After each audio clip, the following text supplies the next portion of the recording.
so welcome everyone to the Society of Thoracic Surgeons, the Congenital Heart Surgery Database monthly webinar. Today is Tuesday, February the 20th. So thanks everybody for joining.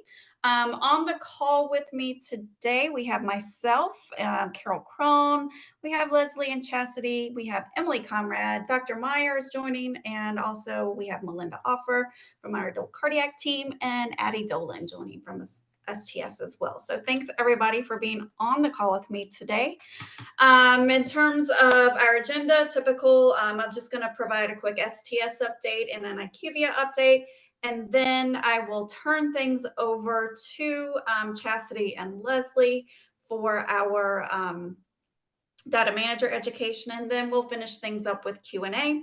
If you have questions, please submit them via the Q&A. I'm going to go ahead and turn the chat off. So again, just please be sure to put those questions into the Q&A, and we do have the raised hand function enabled. So if you do, if you'd like to just ask your question, or if you have some comments, please be sure to just raise your hand and ensure that your microphone is enabled. We'll unmute you, and we'll have a quick chat.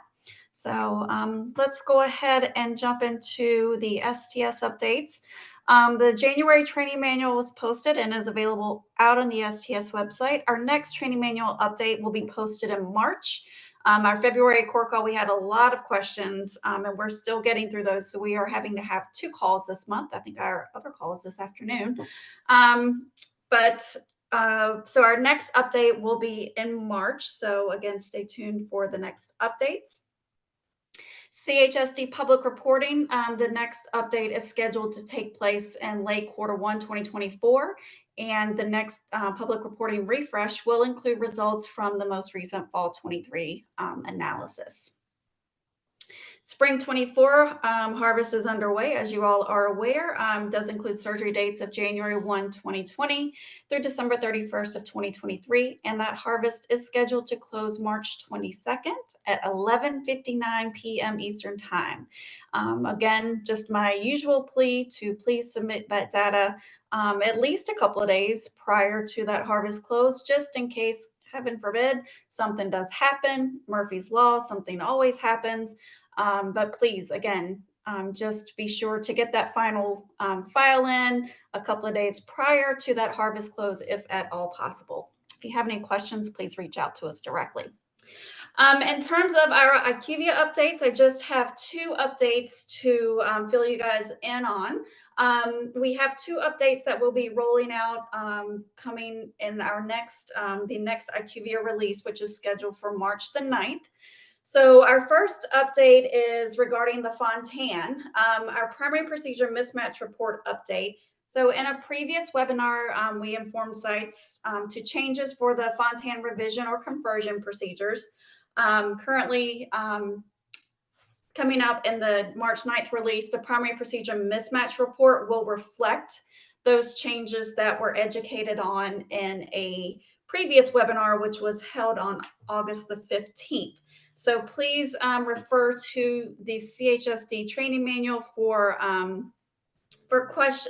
clarifications on coding the Fontan. If you have any questions, again, please just let us know. But the update to that primary procedure mismatch report for those changes for the Fontan revision or conversion will be implemented in the March 9th release with IQVIA. The other update that will be implemented in that March 9th release is to the missing variable report. For those participants, right now for participants who do not participate in anesthesia, all of those anesthesia variables are being reported as missing. Again, this fix will be included in the March 9th release. So the fix will be looking at the parent field. Does the participant participate in anesthesia? Yes, no. If the participant does not participate in anesthesia, the fix will be that we will no longer report those anesthesia variables as missing data. So again, those 2 fixes will be coming on March the 9th with that release from IQVIA. Also, just as usual, just including this slide here for the 2024 harvest schedule. If you need to print it out, post it in your office.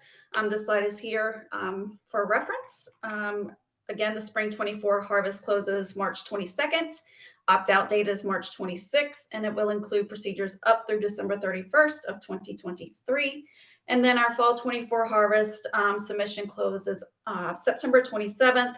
Opt-out date October the 1st, and will include procedures up through 6/30 of 2024. Just a reminder for AQO 2024 will be held in Nashville, Tennessee. Just wanted to clarify, and I think at the previous webinar, I had the dates for AQO written down as September 10th through the 13th, but I just want to clarify that AQO 2024 will be held September 11th through the 13th. So I apologize for the typo there on my part. But again, this will be our live and in-person meeting. We hope many of you will join us there in Nashville, live and in person. There will also be a virtual component as well. So for those of you that are not able to join live and in person, there will be a virtual option as well. More information about AQO coming in the near future. We'll start our planning for AQO, planning the agenda here coming up soon. So Emily will be reaching out to those on the planning committee in the coming weeks. So we look forward to getting our agenda planned for 2024. If you have any ideas or anything you'd like presented, like to hear more on an AQO 2024, please feel free to send me an email, reach out, let us know. We're happy to put that in our meetings for our planning calls. So we welcome any and all ideas for this year's meeting. With that, that's all that I have from the STS side of things. So next, I will turn things over to Chastity and Leslie for our data manager education for today, Tuesday, February the 20th. Leanne, go ahead and advance the next slide. Okay, so the first thing we're going to start out with today is an AQO topic poll. So as Leanne said, we want any and all suggestions. From there, we're going to move into the updates and clarifications that have occurred over the last few weeks with a rollout date of March 1st in the database. And so you'll see that noted in the training manual when it posts on the 1st of March. But we're going to talk about some clarifications and updates made to the mortality date, acute renal failure as a post-operative event, along those lines of not a non-cardiac reoperation, also a post-operative event, re-intubation, and episode of care. And we've got a few case scenarios to go with each of these. So next slide. So Leanne, if you would go ahead and enable the chat, what we would like is for you to type in topics of interest for AQO. So anything that you think would make a great topic or that other data managers could learn from. Nothing is off limits. We accept any and all ideas, and we'll do our best to accommodate everyone. And also format suggestions. So if you like case scenarios, if you like the surgeon and data manager tag team, if you like small group format, anything that you can come up with that you think conveys the ideas the best that you're looking for, please put these in the chat now. And this will give us, some ideas to get started with as we get started in our planning meetings for the meeting in Music City. Thanks, Jess. And the chat box is open. So okay, awesome. So I'm going to give everyone a few minutes to do this. We're going to then move on to the rest of our topics for discussion, since I know there are many and this is a pretty heavy call, but you can continue throughout this call to put your topic ideas in the chat.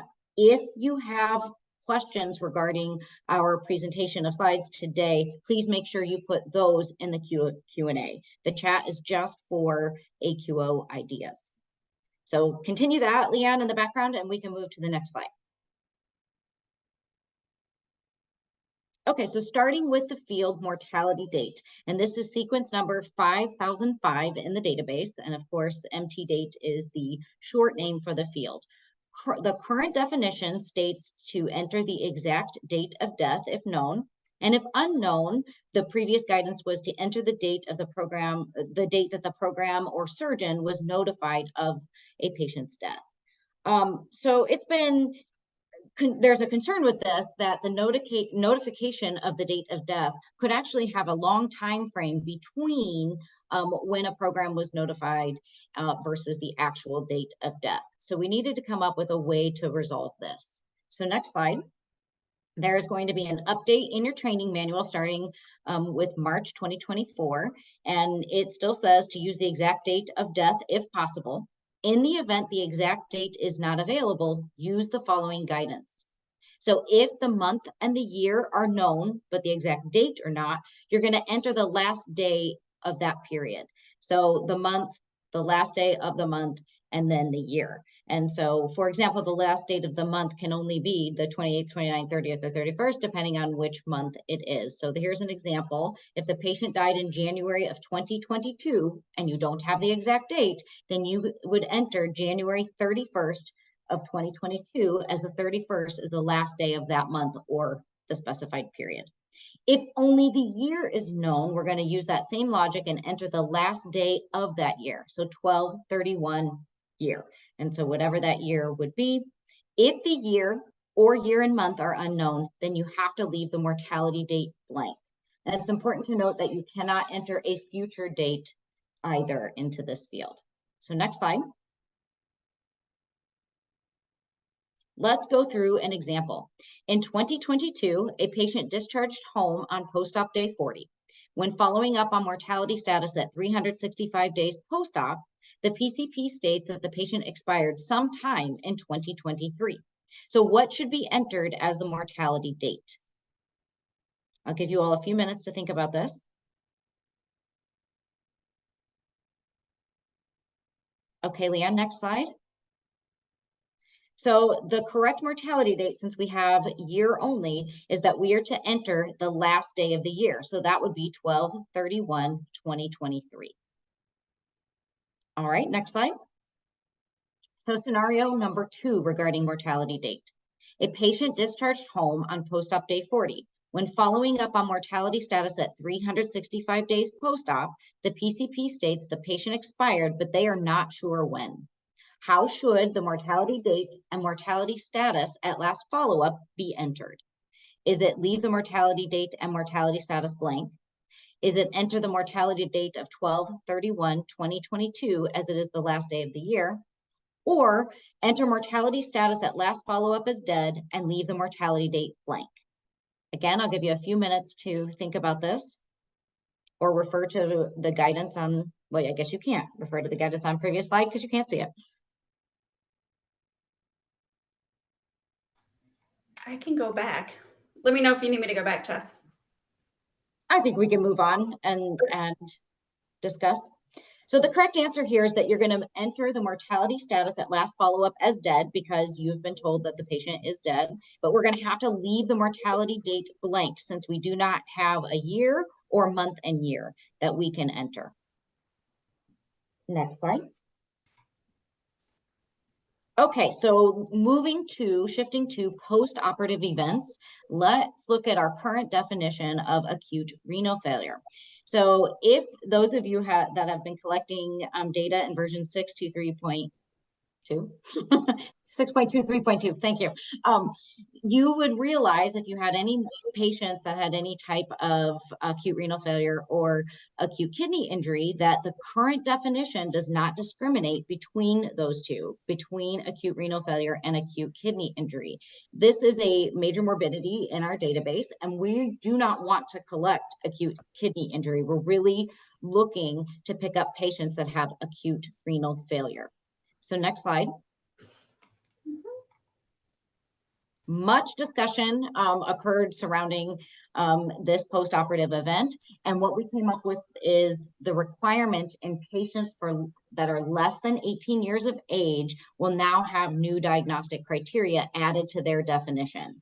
So what you see in red over here is what will end up in the training manual. And you will see for patients that are less than 18 years of age, you must also have a new clinical diagnosis of acute renal failure, in addition to at least one of the following that are listed. So the definition is otherwise unchanged. You just must have a clinical diagnosis of acute renal failure.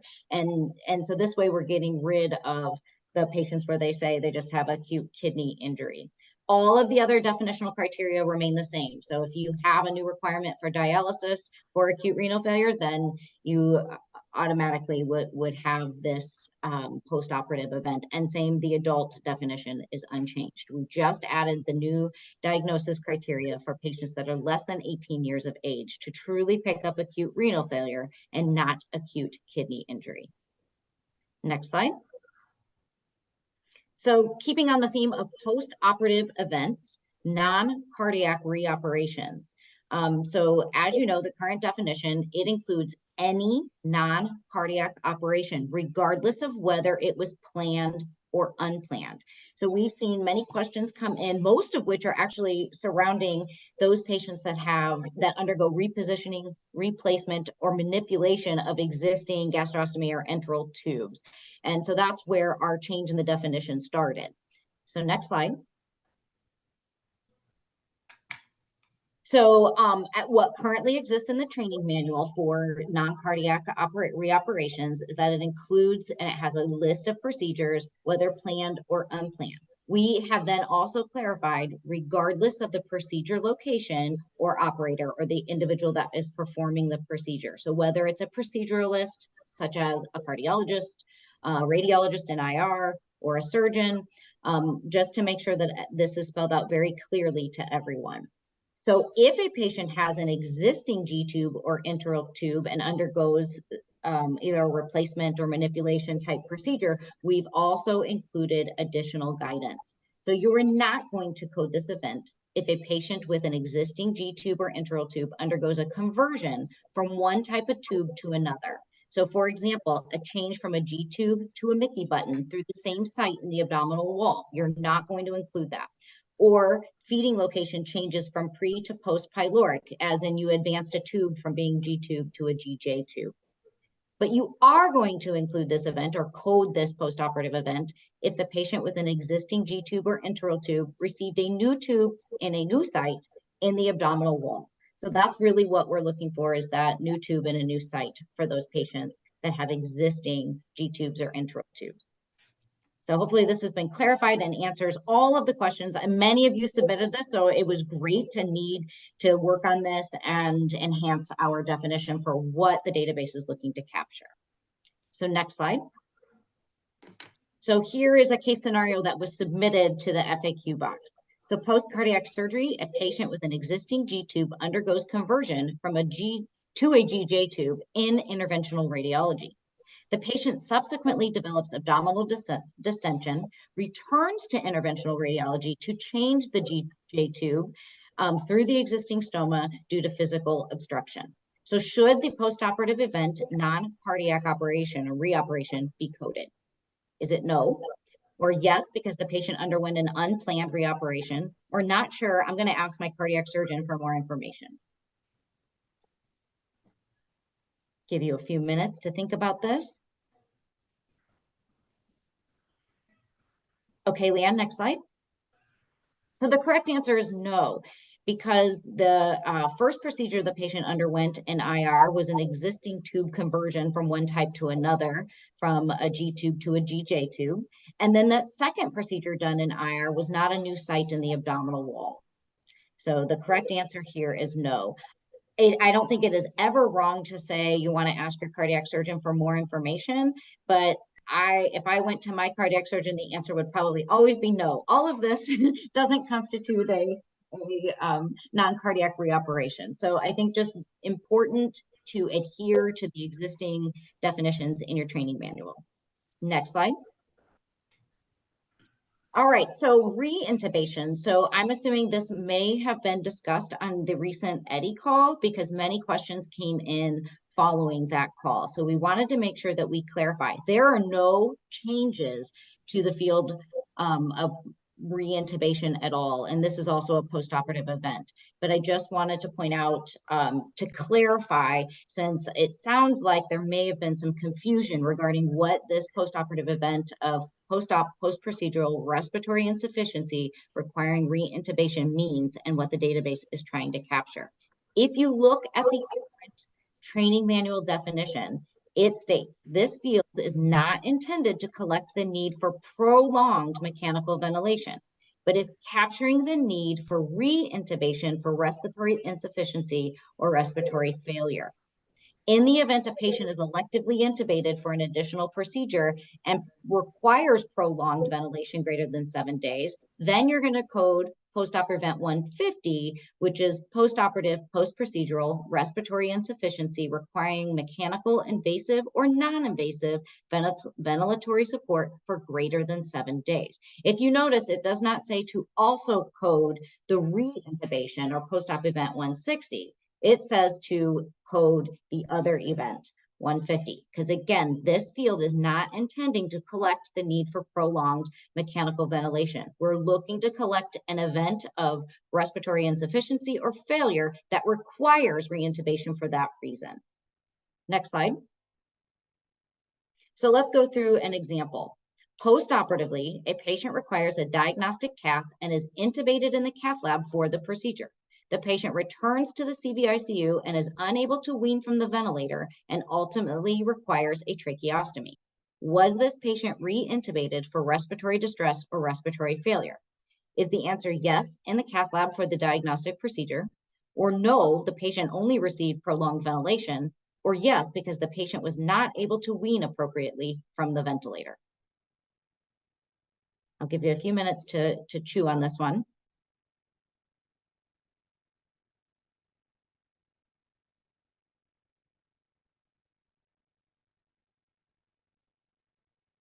Okay, next slide, Leon. So the correct answer is no. This patient was electively intubated in the cath lab for the procedure. So they did not have respiratory failure or respiratory distress that required them to be re-intubated. So the answer is no, we're not going to collect that. However, if the time from when they were unable to wean from that elective intubation to going for tracheostomy and potentially ever getting off the ventilator was greater than 7 days, you would instead collect that post-operative event and not the field of reintubation. Okay, next slide. Okay, Leslie. Yeah, thank you so much. I'm going to move into some episode of care confusing case scenarios. Just so everyone knows, there's no changes to the definition of episode of care. This just comes after seeing quite a few FAQs about kind of overlapping episodes of care or transferring patients between hospitals. So we wanted to go over a few where things kind of get confusing or just a little odd or rare. So this patient admits from an outside hospital after a long post-operative course following their Fontan procedure, and they're at your hospital for a transplant evaluation as ultimately listed for transplant. Unfortunately, the patient further decompensates and the family withdraws care. Next slide. Okay, so this patient passes away. Which hospital should capture the mortality? The first hospital only, the second hospital only, or both hospitals, but only the first has the mortality in analysis because they did the index operation, meaning they did that Fontan. And I'll give you just a second to kind of think about these options.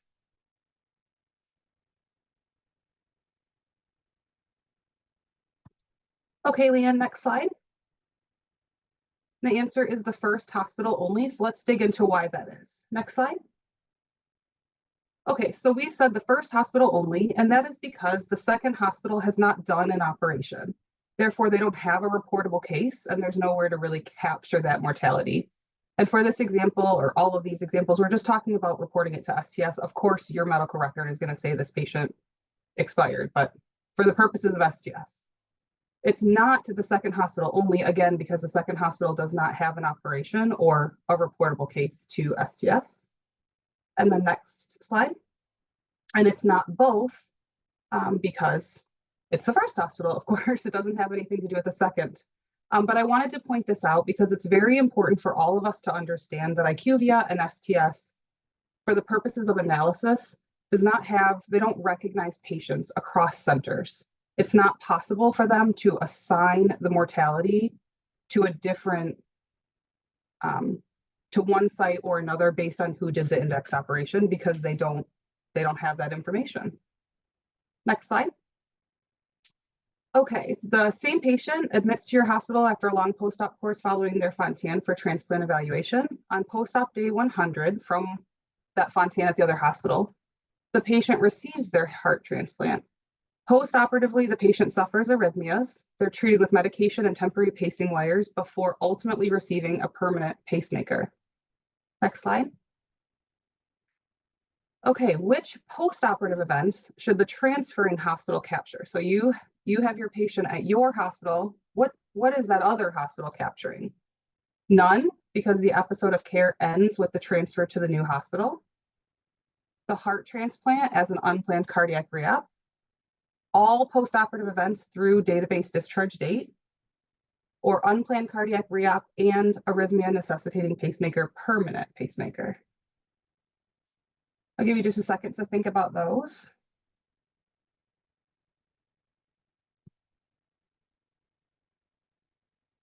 Okay, Leanne, next slide. And the answer here is unplanned cardiac re-op and arrhythmia necessitating pacemaker, permanent pacemaker. Let's dig into why. So it's not none, because the episode of care does not end transferring your patient to another hospital or receiving the patient from another hospital. Episode of care ends with death, discharge to home, or 183 consecutive post-operative days in the acute care center. There are other caveats to all of this, as we know, which are in the training manual, but that is the general idea of when the episode of care ends. Next slide. It's also not the heart transplant as an unplanned cardiac operation, or it is, but that's not the best answer. Next slide. It is not all post-operative events through database discharge, because not all post-operative events are captured through the end of the episode of care. So finally, it is these two, one for the transplant and one for the permanent pacemaker, because those are the only two post-operative events that follow the major event timeline, or in other words, collecting through episode of care rather than just 30 days from surgery. Next slide. Okay. Our patient came from the other hospital where they had their Fontan. They had a heart transplant at our hospital. And after a complicated postoperative period and extensive life-saving efforts, the patient expires. Next slide. Which hospital captures the mortality? The first, the second, or both? And I'll give you just a second to think about this.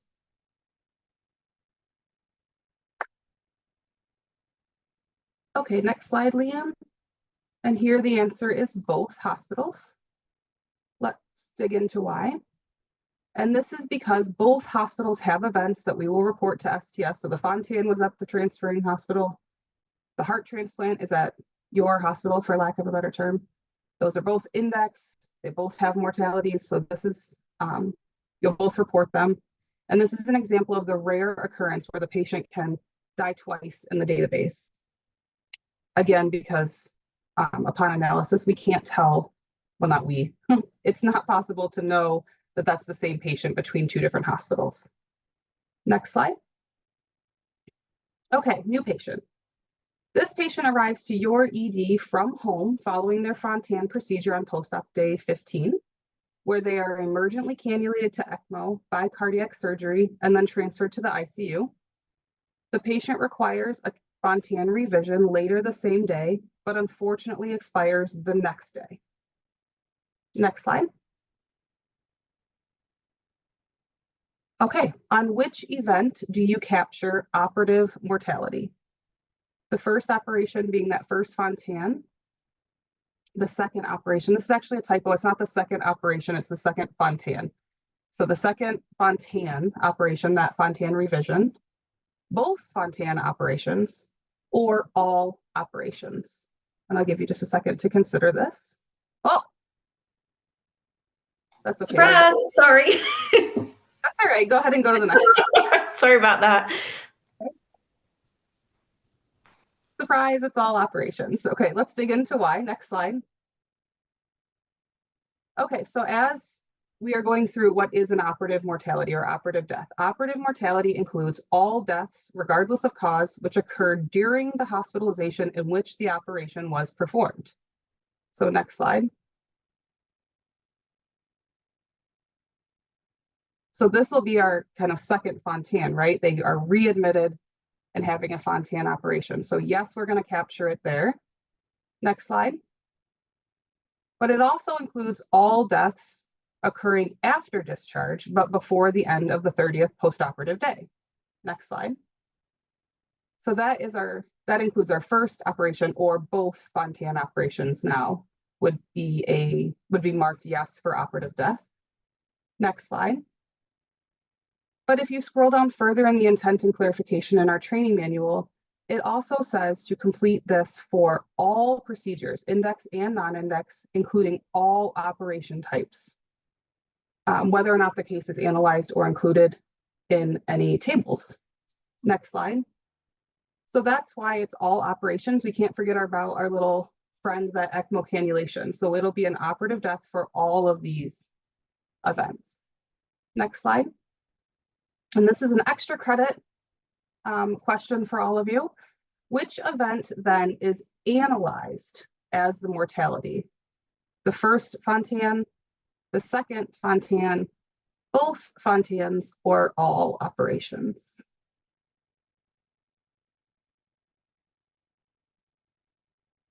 Okay, next slide, Leanne. And this is the first operation, the first Fontan. Next slide. So in this case, because this patient, the same patient, was at your hospital twice with 2 separate episodes of care, and therefore 2 separate index operations, it's important to know that the mortality is assigned to the first one. So because patients are unique per participant ID, and this is all at one hospital, one participant ID, the patient can only die once. So that first Fontan, although they survived till hospital discharge, they went home, their 30-day status is dead, and then that is assigned the mortality. I wanted to also point out that there are many more tips about this and episode of care and definitions of all of these things in a couple previous webinars. One is called Back to Basics, and it was October 17th of 2023. And then also in the September 5th, 2023 webinar, I'm sorry I didn't make a slide about this, we went through the definitions of index operations and episodes of care and how these things are analyzed in our hardest tips on that day. So definitely review those if you want some more information. Next slide. Oh, that's it for me.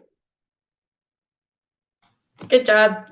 Good job, guys. Chas, Leslie. Hopefully I don't have feedback on my mic again, so please let me know if I do. Sorry about that.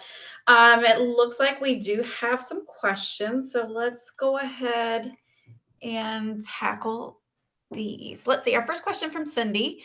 Why are inpatients showing up in the percent missing op type 1 and 2 case eligibility, missing hospital discharge status and database discharge status when I have assigned yes at this hospital for patient remains hospitalized during this episode of care? Are these really being counted for mortality analysis eligibility, or should I disregard the missing percent for case eligibility?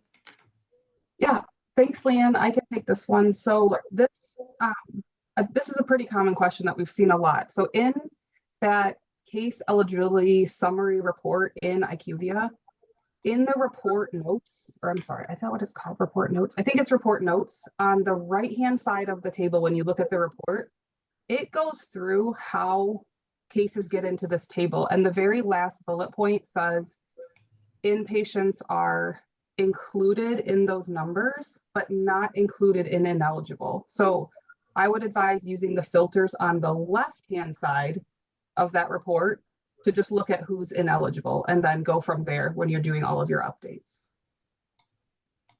Excellent. Thanks, Chas. Our next. She submitted that question twice, so if you want, you may have seen that already. Sorry. Yeah, I just clicked with them. Thank you. Let's see, Janet, if you find out in August that a patient died this year, this is going back to our very first topic that we covered. Yep. And you can't put in the last date of the current year since you can't put in a future date. What do you do? Janet, excellent question. We're going to need to come out with some feedback regarding that since you can't put in a future date, which would be inappropriate. And so we will update the training manual with an answer to that question, just to make sure. I think that these are really rare occurrences, that if you found out, in the previous few months that somebody died, that you didn't at least have a month, because you have a year, but we'll come up with some guidance for that probably rare scenario. Awesome. Thank you, Jess. Let's see. Next question from Amy. For the acute renal failure change, should we go back and remove patients that were coded as having acute renal failure based on lab values that actually just had a acute kidney injury? I'm so proud of that. See, I Excellent didn't know question. Oh, sorry. no, I'm Leslie, just you wanna very go proud ahead? of myself for knowing the acronym. Good job. Thank you. Usually in the database, we do not want people to have to go back and recode. We know that that is a data burden on data managers. And so we usually do not ask you to do that. However, and in this case, I completely understand that you would be capturing major post-operative events, major morbidity in the database if you didn't correct this. So again, we're going to take this back to our surgeon expert panel and see what they would want to do with this scenario. Thank you, Amy, for that very important question. Yeah, that's a great question. Thank you, Amy. And we'll discuss with Ram and our surgeon leaders and get back to you all with proper guidance. Thank you. Very important question that was. Our next question, and I know I think we talked about this, Jess, with the surgeons. Are we supposed to include circumcisions done at the bedside as non-cardiac operations? Sorry, cannot remember if we discussed this before. If we've discussed this before in this group, I do not recall. So thank you for your very good question. The answer would be yes, that regardless, because again, we added the guidance that regardless of the operator or procedure doing it, or proceduralist doing the procedure, or the location of the procedure, you would be including all the procedures or operations done for a patient, planned or unplanned. So yes, this would now include things like circumcisions. All right, our next question from Sam. Regarding the reintubation post-operative event, if we have a patient who fails extubation in the OR, does that count for the post-operative event, or is it not counted because it wouldn't be post-operative after the OR exit time? So I do count these. Leslie, weigh in if you. Yeah, I think think so. something different, because the patient actually has respiratory failure requiring re-intubation following their initial extubation. Correct. And I think, oh, go ahead, Leslie. Yeah, I was going to say, I agree. If we're, I think there already is guidance in the training manual, but if you extubated and wanted to see if the patient would do well or not, you intentionally extubated the patient and they failed and you re-intubated, then yes, that is a re-intubation. If it was a accidental extubation and you immediately re-intubated, then it's not. But I believe that is already in the training manual as guidance. I think you're absolutely correct. All right, next question from Robin. Thanks, Sam, for your question. Next question from Robin. When would you capture extubation date and time when the patient has become trached post-op, undergoes trach trials with aerosol trach collar during the day and back on the vent at night? Would I need to wait until no vent support is needed? Thank you. Robin, there is some guidance regarding this in the training manual with some scenarios of patients who go in between ET tubes and trachs or have home trachs and things. But I can read to you here, patient with tracheostomy tubes who change between multiple ventilatory modes, CPAP, trach collar, and or no vent support or just vent support at night, use the final date and time that the patient no longer requires any ventilatory support as the extubation date and time. And then there are lots of scenarios and things, so hopefully that will help you. And if not, please submit an FAQ to the core group and we'll get you answered. Excellent question, Robin. Thank you. All right. I'm not seeing any additional questions right now, but just in case someone is typing, let me run through these remaining webinars really quick. Next upcoming monthly webinars, our next one is scheduled for March 19th, followed by our April 16th, and then May 21st. So again, Next monthly webinars, the March 19th, 4/16, and May 21st. I can't believe we're almost through February already. It's absolutely insane.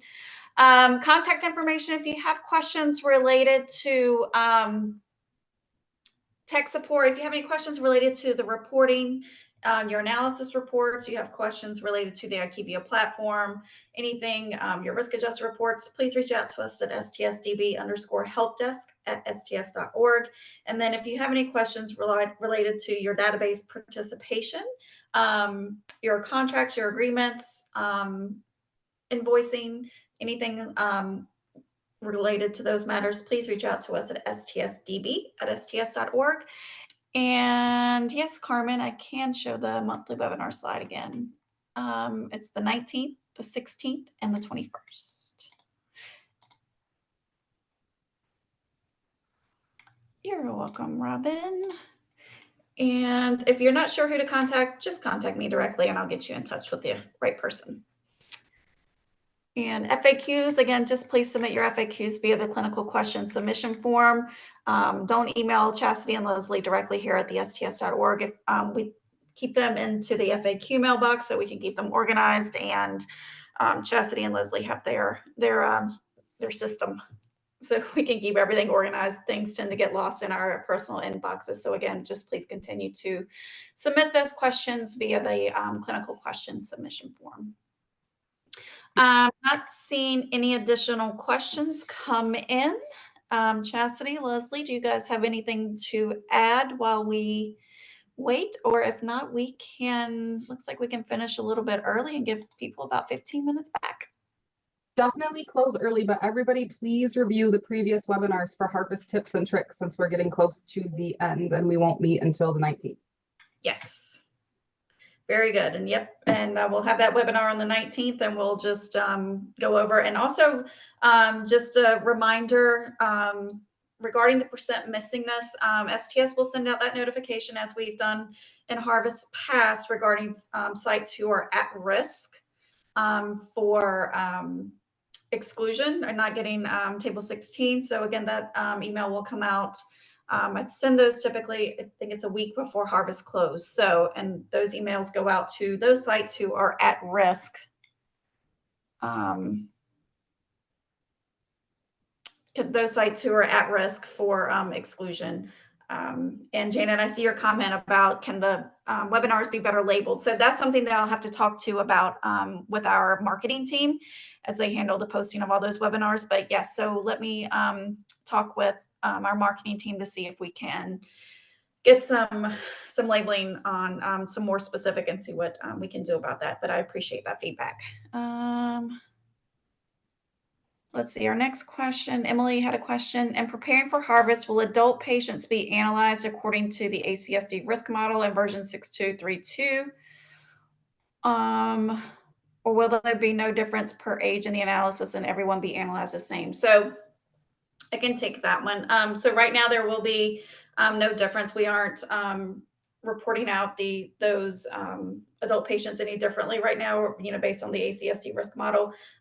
Right now, those 18 and over patients will be analyzed. The analytics will be the same as of now, but we need to get more data collected before we can start reporting out those adult patients any differently. So we just need to get the data in-house, look at the data, see what the data looks like, and then we can the surgeon leadership will look at how we will be reporting out that data for those patients. I think Shannon has a question. Shannon, your hand is right. Let me see if I can. Shannon, did you have a question? Or no, sorry. Doesn't look like it. All right. Let's see. All right. Oh, no. Okay. No worries, Shannon. All right.